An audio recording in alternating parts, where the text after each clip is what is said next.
Exploring dystopian archetypes and their cultural origins.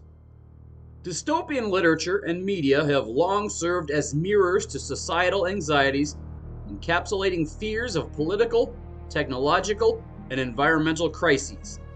The origins of various dystopian archetypes reflect the unique historical and cultural contexts of the societies that produce them. This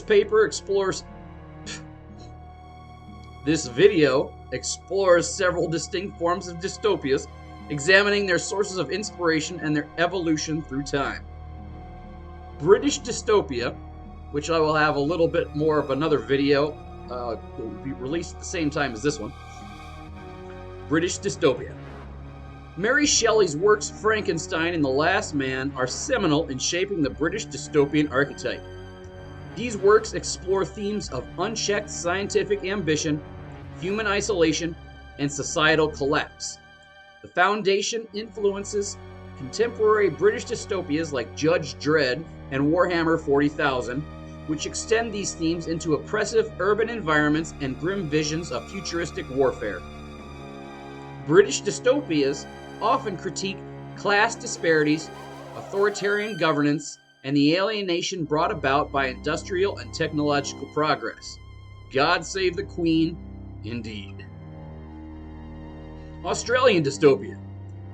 The Australian dystopian archetype finds its most iconic representation in the Mad Max series. These films, and the post-apocalyptic literature and cinema they inspired, draw heavily from the existential fears of nuclear annihilation stemming from World War II and the Cold War. Australia's vast and unforgiving landscapes became a metaphor for isolation, survival, and the fragility of civilization, underscoring the tenuous relationship between humanity and its environment. American and Japanese dystopia. Cyberpunk. Fritz Lang's Metropolis, inspired by his first view of the New York City skyline, serve as a precursor to the dystopian cityscapes of the cyberpunk genre. These dystopias, represented in works like Blade Runner and Akira, reflect the parallel expansion of technology and urbanization in the United States and Japan.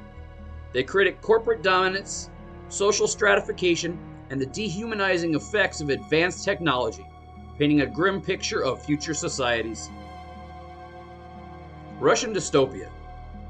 Russian dystopians, as exemplified by Yevgeny Zamyatin's We and Dmitry Glukovsky's Metro 23 series, are deeply rooted in the historical realities of totalitarian regimes and collectivism.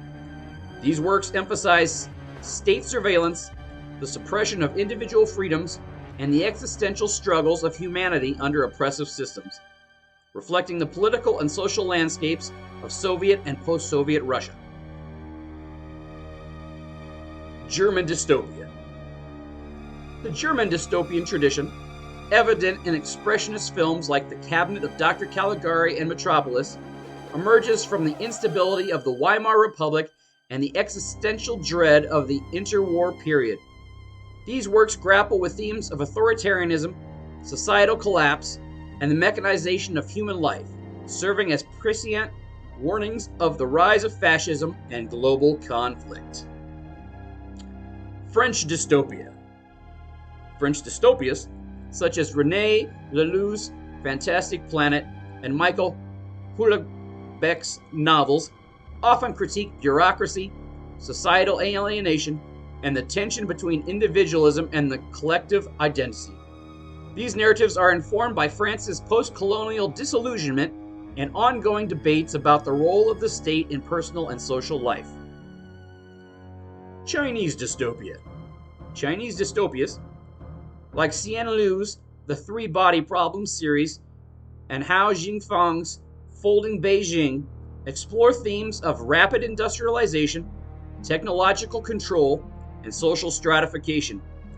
These works are deeply influenced by historical events such as the Cultural Revolution and the country's rapid transformation into a global economic power. Indian dystopia. Indian dystopias, seen in Ian MacDonald's River of Gods and Amitav Ghosh's the Calcutta chromosome, often grapple with the tensions between traditional values and modernity. They address overpopulation, the legacies of colonialism, and the societal impact of technological advancements, reflecting India's unique cultural and historical trajectory. African dystopia. In works like Nnedi Okorafor's Who Fears Death and Lauren Buke's Zoo City, African dystopias often address colonial exploitation, environmental degradation, and post-colonial corruption. These narratives highlight the struggles of marginalized communities and the impact of global resource inequities on the continent. Latin American dystopia.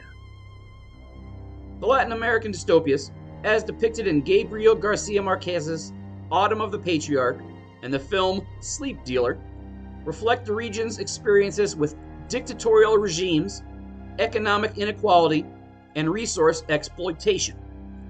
These works blend elements of magical realism and the speculative fiction to critique power structures and societal decay.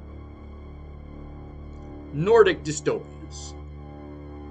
Nordic dystopias, such as Karen Boy's Kallocain and the dystopian undertones in Stieg Larsson's Millennium series, explore the erosion of egalitarian societies through technology and surveillance.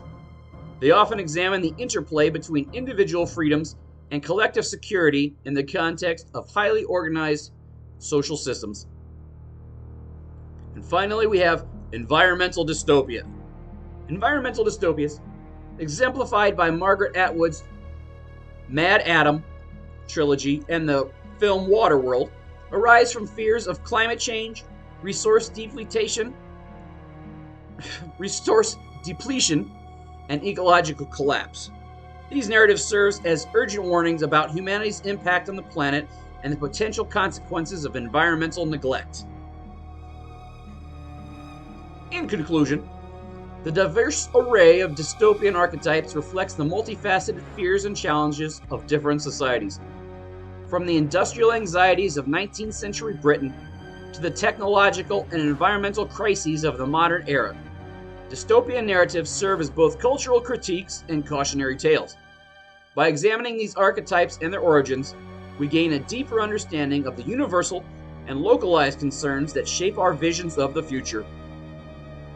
So be sure to subscribe for more horror, occult, and Lovecraft madness. Until next time, Cthulhu Fhtagn.